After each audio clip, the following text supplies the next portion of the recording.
बारामतीमध्ये काय राहुल गांधी किंवा मोदी येणार आहेत का? फडणवीसांच्या वक्तव्यावर शरद पवारांनी प्रत्युत्तर दिलं।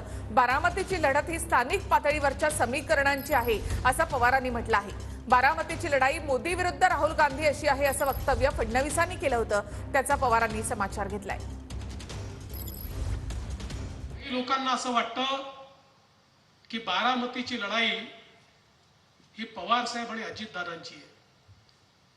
काही लोकांना असं वाटतं की बारामतीची लढाई ही सुप्रियाताईंची आणि सुनेत्रा वहिनींची आहे।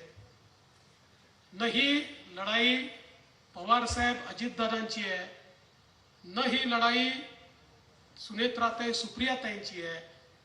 खऱ्या अर्थानं ही जर लढाई असेल तर ही नरेंद्र मोदीजी आणि राहुल गांधी यांच्यातली लढाई आहे।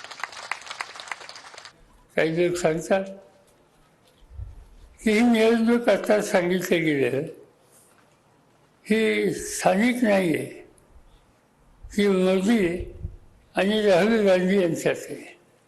आता बारामती लोकसभेला काही राहुल गांधीच यायचं तो मत मागायचं का मोदी मागायचे तो?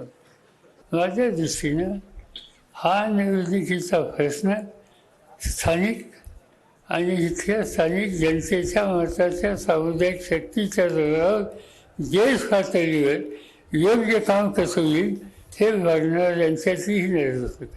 की माझा पलीकडचा सवाल आहे की मग त्या ठिकाणी शरद पवार साहेब देखील उमेदवार नाही आहेत। त्याच्यामुळे मी अतिशय स्पष्टपणे सांगितलेलं आहे की सुनेत्राताई पवार निवडून आल्या तर मोदीजींकरता हात उंच करतील आणि सुप्रियाताई निवडून आल्या तर राहुल गांधींकडनं हात उंच करतील।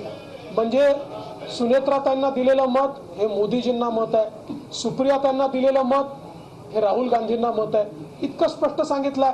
आता काही लोकांना समजून घ्यायचं नाही आहे तर त्याला मी काही करू शकत नाही।